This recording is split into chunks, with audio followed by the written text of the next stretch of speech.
ዘመነ ካሴ የከሸፈ ሰው ነው። ከዚህ በኋላ በአማራ ትግል ውስጥ የማያስፈልግ ሰው ቢኖር ማን እንደሆነ ታውቂያለሽ? ዘመነ ካሴ። ዘመነ ካሴ ከዚህ ከፋኖ ትግል መነቀል ነው ያለበት። ስለዚህ ልታጠፋው የሞከርከውን ድርጅት ካልቻልክ እንዴት አድርጌ ነው ከዛ ድርጅት ጋር ተስማምቼ መኖር የምችለው የሚለው ሁለተኛውን አማራጭ ትወስዳለህ። ሰሞኑን ስብሰባዎች ሲደረጉ ነበረ። ከባባድ ስብሰባዎች በአፋብን መካከል ዘመነ ካሴ፣ ብርጋዴር ጀነራል ተፈራ ማሞ፣ አስረስ ማረ ዳምጤ፣ ዝናቡ ልንገረው፣ ነመከታውን የመሳሰሉ ሰዎች ተሳተፉበት እና በሐሳብ ልዩነት ጭምር የተለያዩበት ስብሰባ ነበረ። የስብሰባው አጀንዳ ከህወሓት ጋር እንስራ አንስራ የሚል ነው። ጽምዶ ይሻለናል ወይስ አይሻለንም የሚል ጭምር ነው። እዚህ ስብሰባ ላይ ምን አይነት ሐሳቦች ተስተናገዱ የሚለውን እንደ መረጃ አንድ ቪዲዮ እንስማና የኛን ሐሳቦች ደግሞ እናጋራለን። አብራችሁን ቆዩ። የአማራ ፋኖ ብሔራዊ ንቅናቄ ከሁለት ቀን በፊት በጽምዶ ጉዳይ ስብሰባ ተቀምጦ ነበር። ፖሊት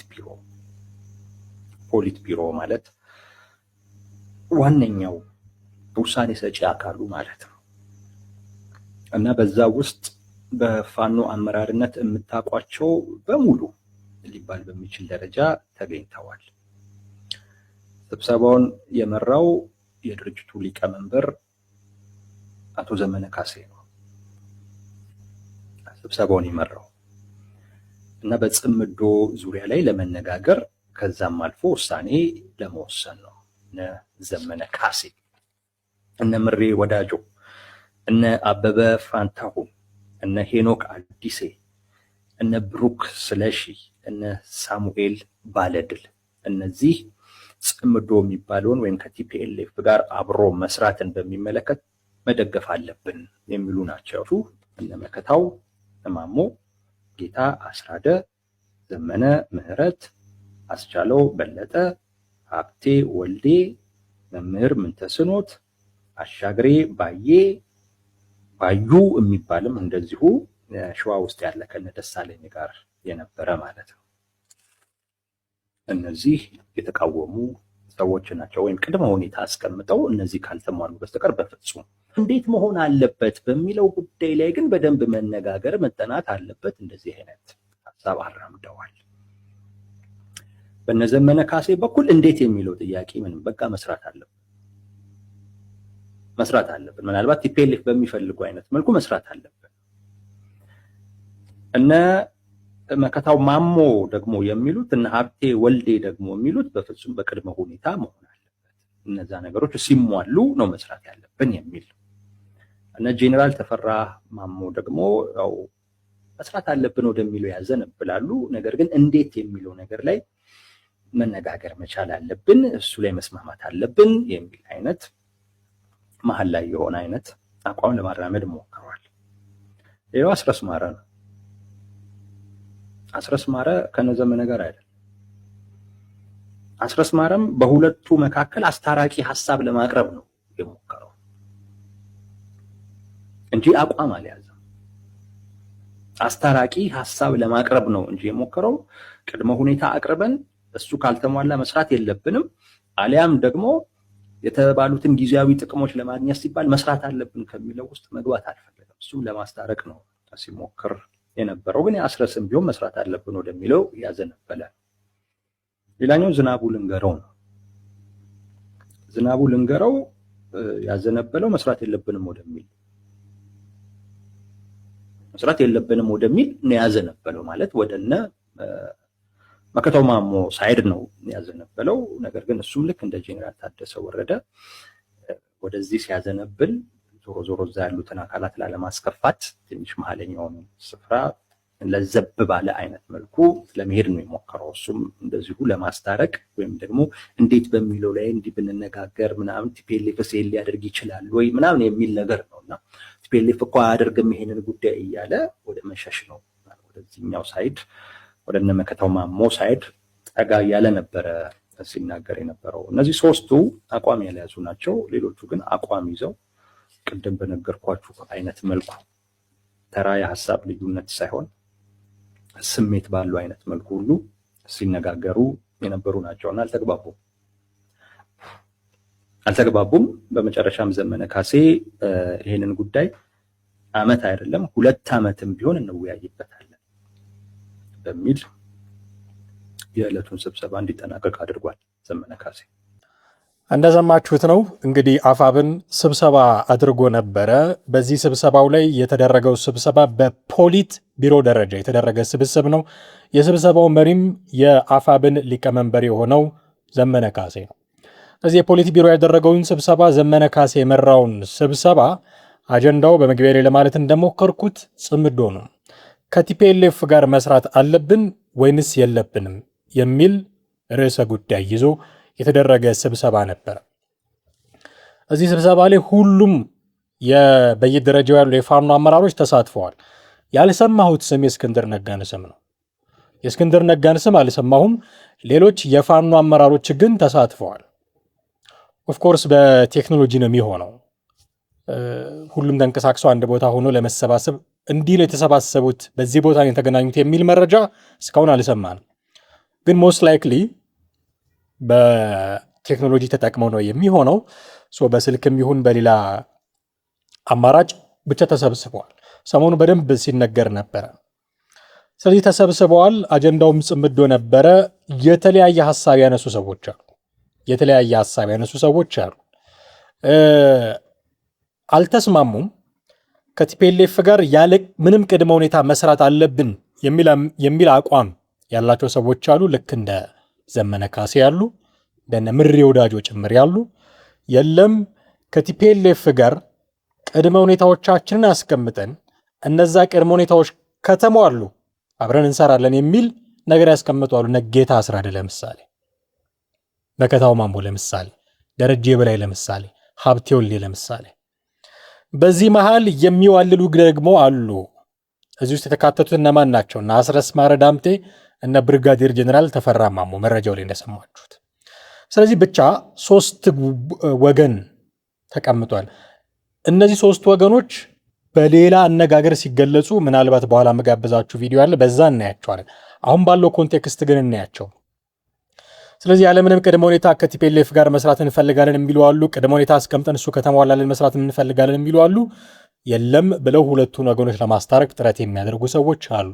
ብርጋዴር ጀነራል ተፈራ ማሞ እስካሁን ስለሳቸው ስንሰማ ከነበረው ነገር ተቃራኒ በሆነ መንገድ ከዘመነ ካሴ በተቃራኒ ቆመዋል።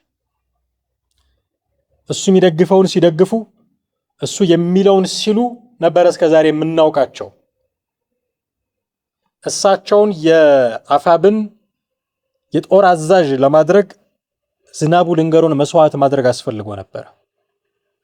ዝናቡ በዚህ ምክንያት እንዳኮረፈ ብዙ ይጠረጠራል። የሆነ ሆኖ ዝናቡን አስኮርፈው የሾማቸውን ሰው ተቀይመውታል። አብሮት መስራት አልቻሉም። ምን ማለት ነው? በሌላ አነጋገር የሱን አቋም ሊደግፉ አልቻሉም። የዘመነ አቋም ጽምዶን መካፈል፣ የጽምዶ አባል መሆን አለብን፣ ከቲፒኤልኤፍ ጋር መስራት አለብን የሚል ነው። ይህንን በሙሉ ልብ ሊደግፉ አልቻሉም። ብርጋዴር ጀነራል ተፈራ ማሞ በሙሉ ልብም ደግሞ ሊቃወሙ አልቻሉም። ስለዚህ መሀል ቤት ናቸው። የዚህ ሌላ ተጋሪ ደግሞ አካል አስረስ ማረ ዳምጤ ነው። አስረስም ግልጽ አቋም አልያዘም። ይሄ ለምን ሆነ? በተለይ ከአስረስ ማረ ዳምጤ አንጻር ይሄ ለምን ሆነ? ለምንድን ነው እንደ ዘመነ ካሴ የለም መስራት አለብን ያላለው? ለምንድን ነው እንደነ ጌታ አስራደ የለም ቅድመ ሁኔታዎች ማስቀመጥ አለብን ያላለው? ለምንድን ነው መሃል ቤት የሆነው? አንድ ነገር ሁለት ተቃራኒ የሆኑ ነገሮች መሃል አንተ የመምረጥ ግዴታ ውስጥ ስትገባ አንዱን ነጥለህ መምረጥ ካልቻልክ ይሄ ነገር ሁለት ምክንያቶች ነው የሚያስገድዱ ማለት ነው። አንደኛው በጉዳዩ ላይ የሐሳብ ጥራት የለህም ወይ ማለት ነው። የሐሳብ ጥራት የለህም ማለት ነው። አቋም ለመያዝ የሚያስችል ኢንፎርሜሽን የለህም ማለት ነው። ከከሌ ጋር መስራት አለብኝ ወይም ደግሞ መስራት የለብኝም ብሎ ለመናገር የሚያስችል ድፍረት እንዲኖርህ የሚያደርግ ጥሬ ሐቅ የለህም ማለት ነው። ሐቁ ቢኖርክ አቋሙ ቢኖርክ ማንም ምንም ቢል ከከሌ ጋር ወይ መስራት አለብን ወይ መስራት የለብንም ብለህ ደፍረት እናገራለህ። አስረስ ማረ ዳምጤ እዚህ ዳይለማ ውስጥ ነው ያለው። ለስራ አለስራ የሚል እንስራ የሚሉትንም አንሰራም የሚሉትንም ለማስታመም በተለይ የዘመነ ካሴን ኢጎ ማሳጅ ለማድረግ የሚደረግ ጥረትም የነ ጌታ አስራደን መሬት የማይጣል አመክንዮም እሱንም ለመያዝ የሚደረግ ጥረት ይታይበታል። ይሄ ሁለት አይነት የተለያየ ነገር ነው። የመጀመሪያው የሐሳብ ጥራት ጉድለት ነው። ብሰራ ከቲፒኤልኤፍ ጋር ምን ጥቅም አገኛለሁ፣ ምን እጎዳለሁ፣ ባልሰራ ምን ይቀርብኛል፣ ምን አገኛለሁ የሚለውን በደንብ ዲፈረንሺየት አድርጎ ኤቭሪቲንግ የራሱ የሆነ አድቫንቴጅም ዲስአድቫንቴጅም ስላለው አድቫንቴጁ ከበለጠ መስራት እችላለሁ የሚል አቋም ላይ ሊደረስ ስለሚችል ያኛውን ኮምፕሮማይዝ አድርገህ ዲስአድቫንቴጅህን አድቫንቴጁ ከበለጠ ሰጥቶ መቀበልም አይነት ነገር ስላለው ይሄን ሉዝ እንኳን ባደርግ በዚህኛው ዊን አደርጋለሁ ብለህ አስበህ የምትገባበት ነው። ይህንን አስቦ የጨረሰ አይመስለኝም አስረስማረ ዳምጤ። ወይም ደግሞ አስቦ እንኳን ቢጨርስ ቅድም ያልነው ሁለተኛው ነገር ይመጣል። ኢጎ የማስታመም ኢጎ ማሳጅ የማድረግ የዘመነ ካሴን ኢጎ ማሳጅ የማድረግ ግዴታ ውስጥ ገብቶ ያንን ማሳጅ በማድረግ ሂደት ውስጥ ደግሞ የማይናቅ አመክንዮ የሚያነሱ ሰዎች አሉ። የማይናቅ አመክንዮ የቲፒኤልኤፍን ቬሪ ካራክተር የሚያውቁ ሰዎች፣ ቲፒኤልኤፍ ምን እንደሆነ የሚያውቁ ሰዎች፣ ምን እንደሚያስብ ምን ሊያደርግ እንደሚችል የሚያውቁ ሰዎች ያስቀመጧቸውን ቅድመ ሁኔታዎች ከአማራ ክልል ሕዝብ አንጻር የቃኙ ሰዎች ያነሷቸውን ቅድመ ሁኔታዎች መጣል ያልፈለገ ሰው ዳይለማ ውስጥ ነው የገባው አስረስማረ ዳምጤ። ስለዚህ ሁለቱንም ለማስታረቅ ለማመቻመች አይነት ነገር ሲጥር እናየዋለን። በጣም ያስገረመኝ ነገር የዝናቡ ነው። ዝናቡ መስራት አይፈልግም ከቲፒኤልኤፍ ጋር። መረጃው ላይ እንደሰማችሁ ዝናቡ መስራት አይፈልግም። ዝናቡ ማርሸትን በስብሰባ ሰበብ ያሰረው ጊዜ ይነሱ የነበሩ ጉዳዮች ነበሩ፣ ታስታውሳላችሁ። ከነዚህ ጉዳዮች መካከል አንዱ ዝናቡ እና ዘመነ ካሴ አብረው ሰርተው ነው ማርሸትን ያሰሩት የሚል ነገር እንሰማ ነበረ። አብረው የሚሰሩ ሰዎች ቢሆኑ ሚስጥሮች ያሏቸው በጋራ የሚንቀሳቀሱ ሰዎች ቢሆን እዚህ ሐሳብ ላይ አይለያዩም ነበረ። ዘመነ ካሴ አት ኤኒ ኮስት አፋብን ከቲፒኤልኤፍ ጋር መስራት አለበት የሚል አቋም ነው ያለው፣ አት ኤኒ ኮስት። ሌሎቹ ደግሞ የለም ቅድመ ሁኔታ ማስቀመጥ አለብን የሚል ነገር ነው ሲያነሱ የምንሰማቸው። ኦኬ፣ ይሄ ሶስት ጎራ መስራት አለብን መስራት የለብንም የሚሉና ማዕከላዊ ቦታውን የያዙ ሰዎች በሌላ መልክ ደግሞ ሲገለጹ እንሰማለን። ይሄ በሌላ መልክ ሲገለጹ የምንሰማቸው ሰዎች ዘመነ ካሴን የከሸፈ መሪ አድርገው ከሚስሉ ሰዎች የሚመጣ ሐሳብ ነው። ጥቂት እንስማቸውና እንመለሳለን። ዘመነ ካሴ የከሸፈ ሰው ነው። ከዚህ በኋላ በአማራ ትግል ውስጥ የማያስፈልግ ሰው ቢኖር ማን እንደሆነ ታውቂያለሽ? ዘመነ ካሴ። ዘመነ ካሴ ከዚህ ከፋኖ ትግል መነቀል ነው ያለበት። በነገር ማንም ያም ነው የሚጫወትበት። እንዴት ያለውን የጎጃም ትግል እንኳን ኮላሽተውታል። አስረስ በዚህ ወጥሮ ዘመነ በዛ ወጥሮ አክቲቪስቱ ተወጣጥሮ ማለት ነው። ከነሱ አልፎ ደግሞ ሸዋው አንድ እንዳይሆን ጎንደር አንድ እንዳይሆን ሲሰሩ ነው የኖሩት። ለምን? ለዝቹ የወያኔን ተልእኮ ለመፈጸም ሲባል፣ ሌላ እኮ አይደለም፣ ለአማራ እኮ አይደለም። አየሽ፣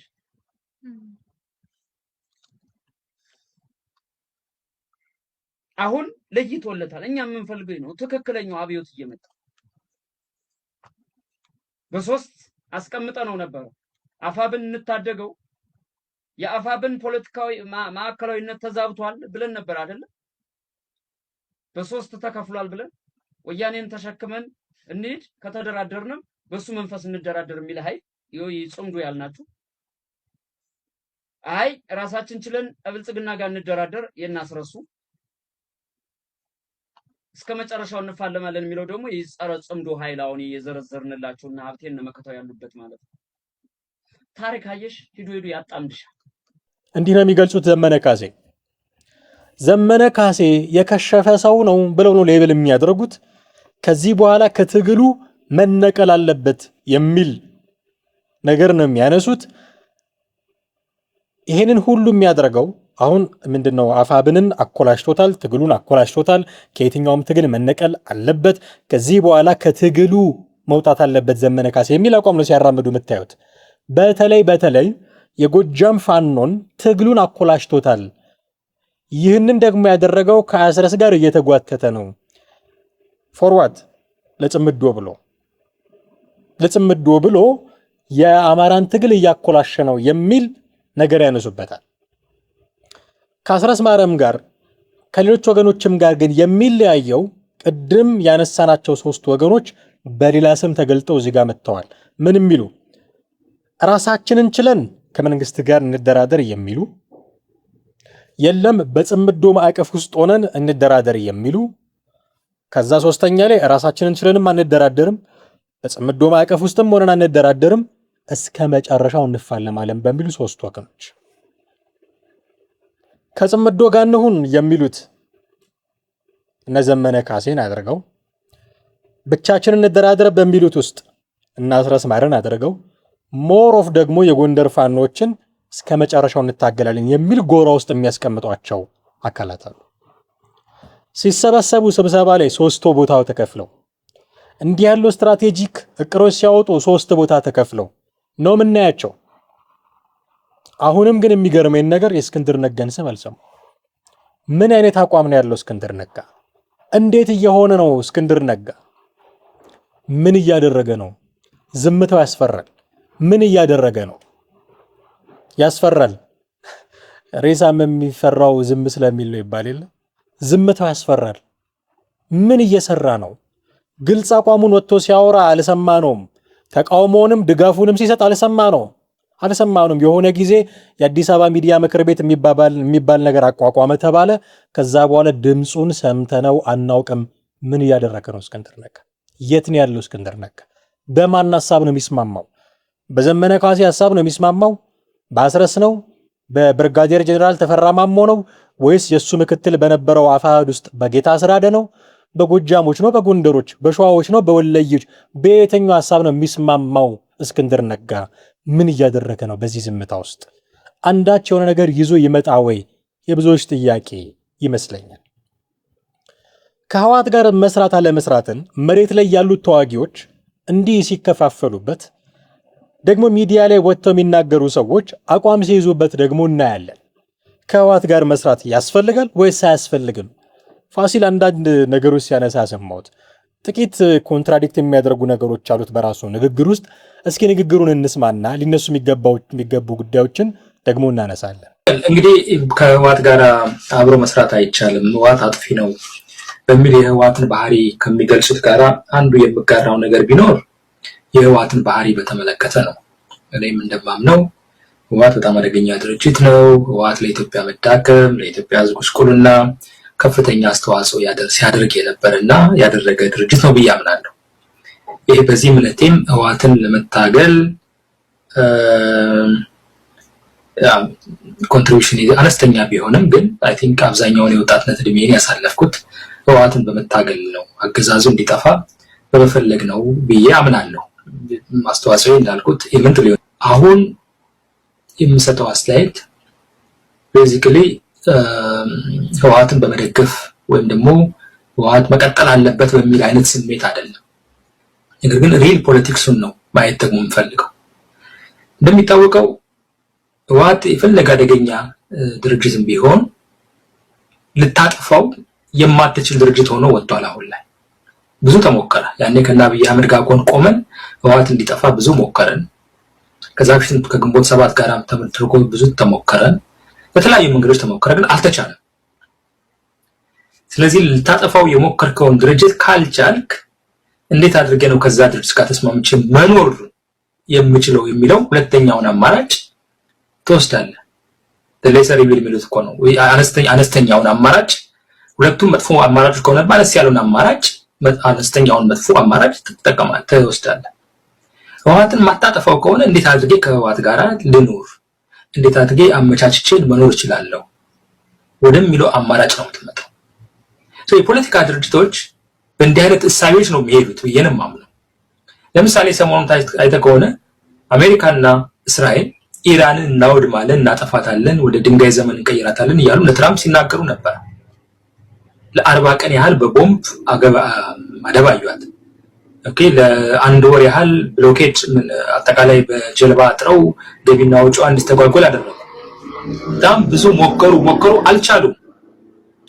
አልቻሉም ያጠፋት። ስለዚህ አሜሪካኖች ኢራንን ማጥፋት እንደማይችሉ ሲረዱ ይለው ከኢራን ጋር ተስማምቶ ከመኖር ውጭ ሌላ አማራጭ የለም ብለው ሶስተኛ መንገድ ፈለጉ። የድርድሩ መንገድ ተስማሙ። አሁን ለጊዜው ቢሆን ህወሓትን ተሞክሮ ማጥፋት ካልተቻለ እንዴት አድርጌ ነው ከህወሓት ጋር ልሰራ የምችለው በሚለው ራሽናል ምክንያታዊ የሆነ ስሌት ነው ብዬ ነው የማምነው። የትኛውም ፖለቲከኛ ይሄን ግምት ውስጥ አስገብቶ የትኛውም ድርጅት ከህወሓት ጋር ቢነጋገር ብዙ አይገርመኝም። ቢጠፋ ሰየው ነበር፣ ግን ቢጠፋ ድርጅት አይደለም፣ ተጣጣፉ አይደለም። ስለዚህ እንዴት አድርገን ነው ልንኖር የምንችለው የሚለው በንጹህ ማይንድ ካየው ምንም የሚያስገርም ነገር አይደለም። ሁለተኛ የአማራና የትግራይ ህዝብ ለብዙ ሺህ ዓመታት እየተዋለደ አብሮ እየነገደ አብሮ ሃይማኖቱን እያስተንተን እያለ እያከበረ ባህሉን እያስጠበቀ አብሮ የኖረ ህዝብ ነው። ገና ለብዙ ሺህ ዓመታትም አብሮ ይኖራል እስከ ምጽአት ቀን ድረስ። በጂኦግራፊ የምትለየው አይደለም፣ በቃ እንደዛ ነው የተፈጠረው። የተዋለደ ህዝብ ነው፣ የተጋባ የተዋለደ ህዝብ ነው፣ አብሮ የሚነግድ አብሮ የሚኖር ህዝብ ነው።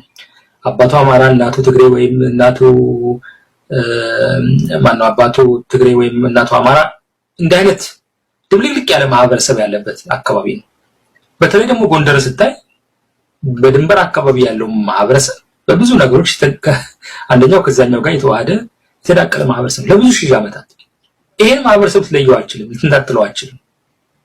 ዛሬም አይደለም ነገም ከነገ ወዲያ አብሮ የሚኖር ነው። እንኳንስ የትግራይና የአማራን ህዝብ ቀርቶ የኤርትራና የትግራይን ህዝብም የኤርትራና የጎንደር ህዝብ ለያይተም ለዘላለም ልትኖር አትችልም።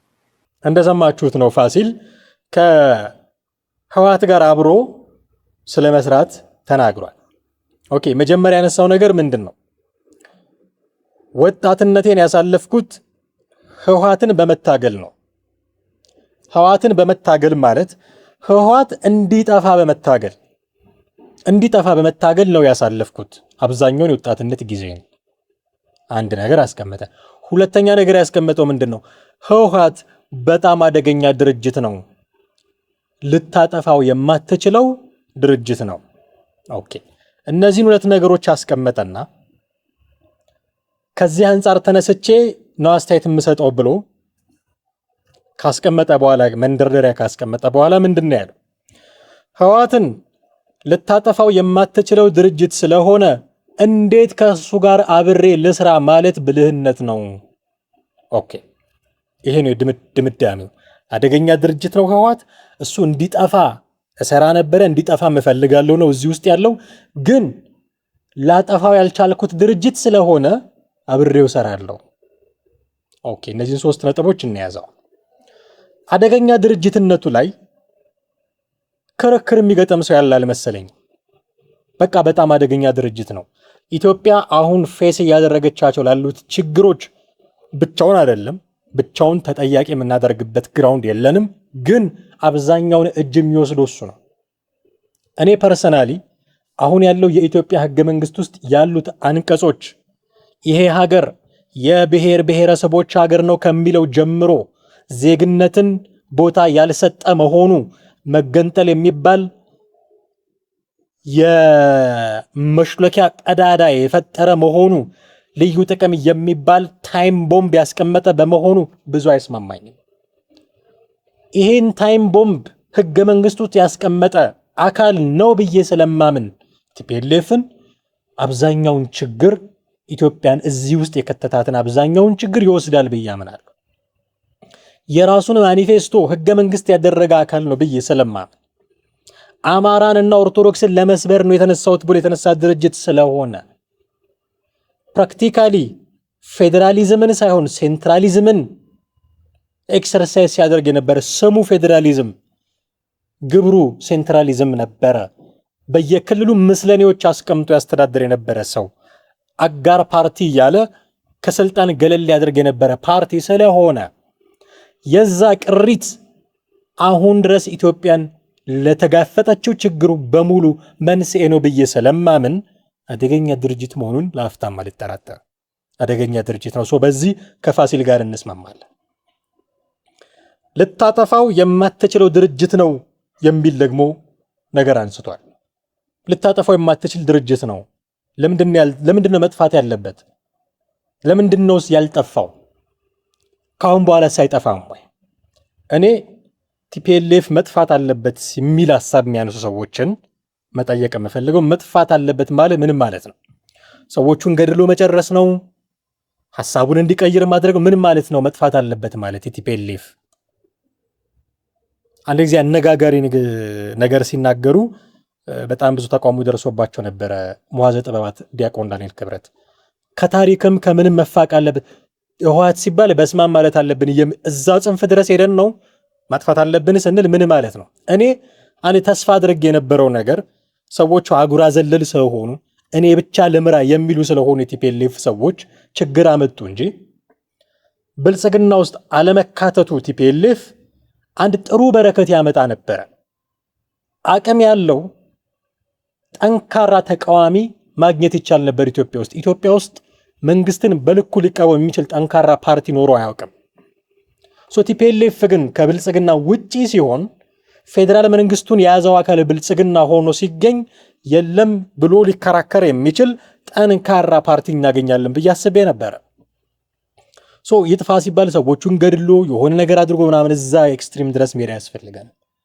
አትሊስት ኒውትራል ማድረግ ቫዮለንት ያልሆነ ፓርቲ ማድረግ እሱም ከሆነ በጣም የሚያስማማኝ ነገር ነው። ማጥፋት የሚያስፈልገው ቫዮለንስን ስለሆነ ኒውትራል ማድረግ የታጠቀ አካል እንዳይሆን ማድረግ በዛ ደረጃ ኒውትራል አድርገህ በሐሳብ በገንዘብ አቅሙ ግን ጠንከር ያለ ፓርቲ ብናገኝ ኖሮ ለዲሞክራሲያችንም አሪፍ ነበር።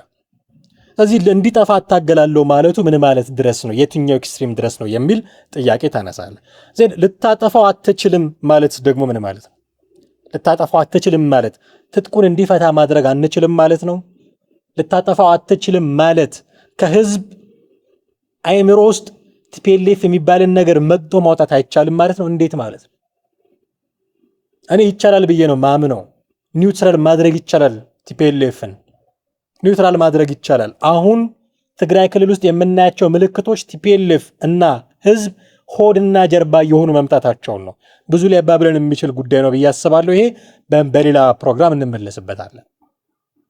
ግን ማጥፋት ይቻላል። ምን ፈራውን ቲፒኤልኤፍ ፓርቲው ኖሮ ኒውትራላይዝድ አድርገነው እሱን በሐሳብ ብቻ የሚታገል ጠንካራ ፓርቲ በማድረግ ቫዮለንሱን ጉልበቱን እሱን ማጥፋት ይቻላል ብዬ ነው ያምናለሁ። ጥያቄ ምንድን ነው? ላጠፋው እፈልግ ነበረ፣ ግማሽ የወጣትነት እድሜን ያሳለፍኩት ይሄንን ፓርቲ እንዲጠፋ በማሰብ ነው ያለ አካል ሊጠፋ ስላልቻለ አብሬው እሰራለሁ ስትል ሲሰማ ምንድን ነው የሚለው ቲፒኤልኤፍ? ላጠፋ እፈልግ ነበረ፣ ላጠፋ ስላልቻልኩ ግን አብረኸኝ ስራ። ምን አይነት ወፈር ነው? ያስኬዳል? ይኸው ማጥፋት ይፈልጋል ቲፒኤልኤፍን። በአይኑ ሙሉ ማየት አይፈልግም። ቢጠፋለት ነው የሚወደው ደስ የሚለው፣ ግን አልቻለም። ዜን ምን አደረገ? ቲፒኤልኤፍ ጋር ሄዶ ላጠፋ እፈልግ ነበረ፣ አንተ ግን ከአቅሜ በላይ ሆን ካልቻልኩም አብረኸኝ ስራ። እና ቲፒኤልኤፎች ይህንን ጉዳይ እንዴት ይቀበሉታል? ልታጠፋኝ ትፈልጋለህ፣ ስላቃትኩህ አብሬ እሰራለሁ ይላል። አሁን ከጽምዶ ጀርባ ያለውን የቲፒኤልኤፍን ሴራ እንዳለን ተውና እንደው በንጹህ ልቡ ነው የቀረበው እንበል። የሚተነተኑ በጣም ብዙ ሴራዎች አሉ። በጣም ብዙ ሴራዎች። ጦርነቱን አማራ ምድር ስር ማድረግ ስለሚፈልግ ነው የሚሉ አሉ። ዋና ጠላቱ ፋኖ ነው እንደውም ሊበቀለው ይፈልጋል የሚሉ አሉ። ኤርትራንም ፋኖንም መበቀል ፈልጎ ነው በወዳጅነት መልክ የቀረበው የሚሉ አሉ። በርካታ ሴራዎች ይተነተናሉ። እሱን እናቆየውና እንደው ዝም ብሎ ይሄ አት ፌስ ቫልዩ የምናየውን ነገር የቲፒኤልኤፍን አብረን እንስራ የሚለውን እንደው ቅዱሱን እንይለትና ይሄንን ኦፈር ስታደርገው እንደ ፋሲል ሄደክ ላጠፋህ ነበረ የምፈልገው ቲፒኤልኤፍ ደብረጽዮን ሆይ እንደ ወዳጆች እንደነ ስዩም ተሾመ ማን ነው? ይቅርታ ስዩም ተሾመ አልኩኝ። የድሮ ወዳጅ ነው እንዳይቀየመኝ። ደግሞ የኔታ እያልን አብረን ፕሮግራም እንሰራ ነበር። እነ ስዩም መስፍን እና አባይ ፀሐዬ እነሱ እንደሆኑት ላደርግህ ፈልግ ነበረ ደብረጽዮን፣ ግን አልቻልኩም። ተረፍክ እና ከአቅሜ በላይ ሆንክ። ስለዚህ ስላልቻልኩክ ላጠፋህ ፈልጌ ስላልቻልኩኝ አብረን እንስራ የሚል ኦፈር ስታቀርብለት እጁን ዘርግቶ ይቀበልሃል ወይ? ያው እንዲህ ከፊት አቅፎህ ከጀርባ ነው የሚወጋህ። በዚህ የተካነ ድርጅት ነው። ምን አይነት ኦፈር እንዳቀረቡለት አላውቅም። ይሄ በጣም ጥንቃቄ የሚሻ ጉዳይ ስለሆነ ነው። ከቲፒኤልኤፍ ጋር መስራት አለብን ወይስ የለብንም በሚለው ላይ ግን የኔ አቋም ምንድን ነው? አሁን ከላይ ጥያቄዎቻችንን ያነሳንባቸው ቢሆንም ስለ ፋኖም ስለ ልዩነቶቻቸው ስለተፈጠሩት ጎራዎች 3 የተለያዩ ጎራዎች ስለመፈጠራቸው ያነሳን ቢሆንም የፋሲልን ጉዳይ ያነሳንም ቢሆን ደግሞ ሁላችንም የየራሳችን ደግሞ ፐርስፔክቲቭ አለ። እናንተ ምን ታስባላችሁ የሚለውን ባውቅ ደስ ይለኛል። በኮሜንት አጋሩኝ ምን እንደምታስቡ። ፋኖና ቲፒኤልኤፍ አብረው ሲጀመር መስራት ይችላሉ ወይ? አብረው መስራት የሚያስችል እርሾ አላቸው ወይ? ሁለቱ ቡድኖች አንድ አብረው መስራት የሚያስችል እርሾ ካላቸው መስራታቸውስ ተገቢ ነው ወይ? አይ የለስ ከነጨራሹ መስራት የለባቸውም ወይ የሚሉ ጉዳዮችን ብታጋሩኝ ደስ ይለኛል። የኔ ፐርስፔክቲቭ ግን ምንድነው? እኔ 3 ነገሮችን እዚህ ላይ ማንሳት እፈልጋለሁ። አብረው መስራት ካስፈልጋቸው for what cause ለምንድን ነው የሚሰሩት? አብረው መስራት የሚያስችል ግራውንድ ካላቸው ሜቢ ካላቸው እና ችግሮቻቸውን በሚገባ መፍታት የሚችሉ ከሆኑ አብረው የሚሰሩት ለምንድን ነው? አሁን አብረው መስራታቸውን የምትደግፈውም የምትቃወመውም በኮዛቸው ነው። ለምንድን ነው አብረው መስራት የፈለጉት? ይሄንን አይደንቲፋይ ስታደርግ ልትደግፍም ልትቃወምም ትችላለህ። እነዚህ ሰዎች አብረው መስራት የፈለጉት መንግስትን ለመውጋት ነው፣ ሌላ ለምንም አይደለም። ኮመን ኢነሚ ያለን አሉ መንግስት የሚባል የጋራ ጠላት። እሱን እኔ ብቻዬን አልቻልኩትም፣ አንተም ብቻህን አልቻልከውም፣ አብረን እንስራ። ይሄ ነው ኮዛቸው። እኔ ኢን ፕሪንሲፕል አገር ውስጥ ያሉ ማንኛውም ቡድን ፖለቲካል ግሩፕስ ሊሆኑ ይችላሉ፣ አርምድ ግሩፕስ ሊሆኑ ይችላሉ። አብረው መስራት ካስፈልጋቸው አሊያንስ መፍጠር ካስፈልጋቸው ኮዛቸው ወሳኝ ነው ብዬ አምናለሁ። ኢን ፕሪንሲፕል ይሄ ኮዛቸው አገር የሚጠቅም እንዲሆን እፈልጋለሁ። አገር የሚጠቅም ካልሆነ አልደግፈው። እኔ ኢትዮጵያ ውስጥ ያሉ ችግሮች በጦርነት መፈታት አለባቸው ብዬ አላምንም። በጦርነት የሚፈታ ችግርም የለንም። በዚህ ፕሮግራም ደጋግሜ እንዳነሳሁት የሆነ ቡድን ጉልበቱ አይሎ አሸንፎ ሰላም ቢያመጣ የጥቂት ጊዜ ሰላም ነው የሚሆነው፣ ኦር አርቲፊሻል ሰላም ነው የሚሆነው። የተሸነፈው ቡድን ጊዜ እስኪያገኝ እድል እስኪገጥመው ጉልበቱ እስኪፈረጠም ነው ሰላም የምታገኘው። ጉልበቱ የፈረጠመ ሲመስለው ዳግመኛ ጦርነት መቀስቀሱ አይቀርም። ስለዚህ በጦርነት ሰላም ይመጣል ብዬ አላምንም። በጦርነት ሰላም ይመጣል ብዬ ካላመንኩኝ ፋኖና ቲፒኤልኤፍ ለጦርነት ብለው ቢጣመሩ እንዴት ልደግፋቸው እችላለሁ? አልችልም። መንግስትም ቢሆን ፋኖንና ቲፒኤልኤፍን ኦር ኦላን ለማጥፋት በሚል ከሌሎች ሀገሮች ጋር የሚጣመር ከሆነ አልደግፍም። ጦርነትን ፕሮሞት ስለማላደርግ እኔ የሰላም ደጋፊ ነኝ። ሰላም ለማምጣት ኮዛቸው ሰላም ቢሆን ፋኖና ቲፒኤልኤፍ ያን የደግፋቸው ነበር። ኮዛቸው ግን ሰላም አይደለም። ይሄንን መንግስት ወግተን እንጣለው የሚል ነው። ወግቶ በመጣል የሚመጣ ሰላም ስለሌለ አብሬያቸው ልቆም አልችልም። ስለዚህ ኮዛቸው አንድ። ሁለተኛው ጉዳይ ፋሲል የሚያነሳው አንዱ ጉዳይ ምንድነው? የአማራ ህዝብና የትግራይ ህዝብ ሚለያዩ አይደሉም። እያወራን ያለነው ስለ ህዝብ አይደለም። የኔ ፐርስፔክቲቭ ደግሞ እያወራን ያለነው ስለ ህዝብ አይደለም፣ ስለ ፋኖ ስለ ቲፒኤልኤፍ ነው የምናወራው። ህዝቡን የችግር ኖሮበት ያውቃል የሚል እምነት የለኝም። በድንበር የሚጋራው መሬት ሊኖረው ይችላል። እሱን በራሱ መንገድ ሃንድል ሊያደርገው ይችላል። ፖለቲሽያንስ አንዳንድ ላይ ያስፈልጉት ይችላሉ። የዕለት ግጭቶች አይጠፉም። የዕለት ግጭቶች ፖለቲከኞች ናቸው ጉዳዩን የክልል ጉዳዩን የማንነት ጉዳዩን የፖለቲካ አድርገውት እንዲህ ማጣፊያው እስኪያጥረን ድረስ ያደረሱን። ስለዚህ ጉዳዩ የህዝብ አይደለም። አማራንና ትግራይን እናስታርቅ እናነጋግር የሚል ጉዳይ አይደለም። ተጣልተው አያውቁም። ፎርዛት ማተር ቲፒኤልኤፍ እና ፋኖ ጉዳዩ የሁለቱ ነው። ጽምዶ የሚል ሐሳብ ጭንቅላት ውስጥ ሲመጣ አማራ ህዝብ ትግራይ ህዝብ የሚለውን ነገር ከጭንቅላት አውጣ ዘን ቲፒኤልኤፍ እና ፋኖ የሚለውን ነገር ብቻ ያዝ። ሁለቱን እናስማማ ነው ጉዳዩ። አንዱ ፐርስፔክቲቭ ምንድነው? ጉዳዩን እኔ ከህዝብ ለይቼ ነው ማየው። የፖለቲካል ግሩፕስ የአርምድ ግሩፕስ አጀንዳ ነው ይሄ አጀንዳ። ጽምዶም በለው ባለፈው የኤርትራ መንግስትም እንዲህ አይነት ተመሳሳይ መግለጫ አውጥቶ ነበር ለተባበሩ መንግስታት ደብዳቤ ሲልክ። ጉዳዩ ይሄ እኛ ከፋኖ ጋር ያደረግነው ሻዕቢያ ምናምን አይደለም የህዝብ ለህዝብ ነው ብሎ ኖ የህዝብ ለህዝብ አይደለም፣ እሱ ሽፋኑ ነው የህዝብ ለህዝብ።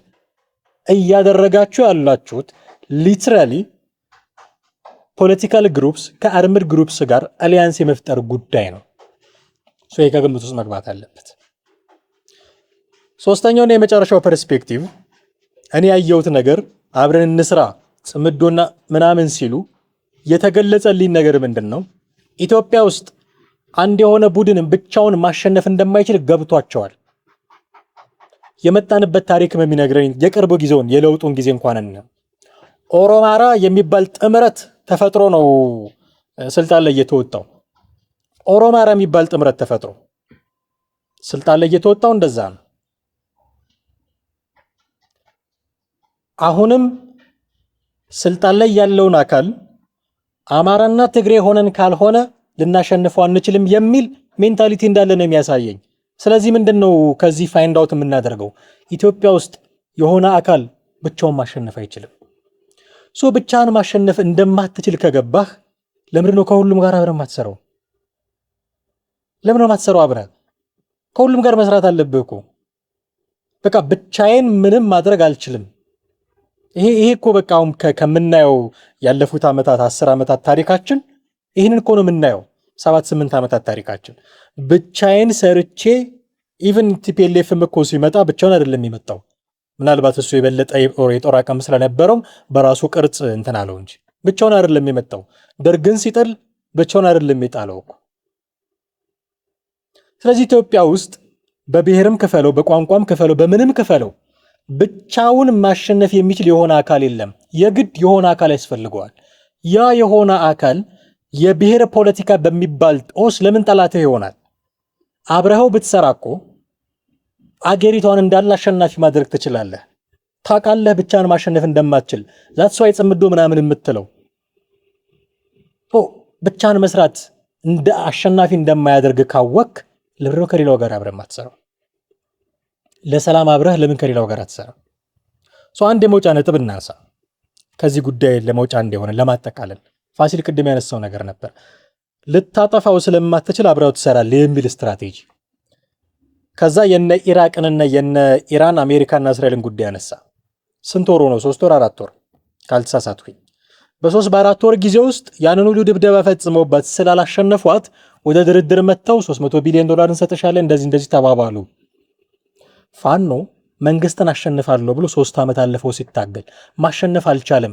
ማሸነፍ ስላልቻለ ለምን ወደ ሰላም አይመጣም? በአንተ ሎጂክ መሰረት ላሸንፍ ስላልቻልኩኝ አብሬ ለስራ የሚል ኦፈር ለቲፒኤልኤፍ እንዳቀረብከው ሁሉ እና አሜሪካ ሊያሸንፏት ስላልቻሉ ከኢራን ጋር አብሮ እንደሰሩ ሁሉ እንዳልከው ለምን መንግስትን ማሸነፍ ስላልቻለ አብሮት የማይሰራው?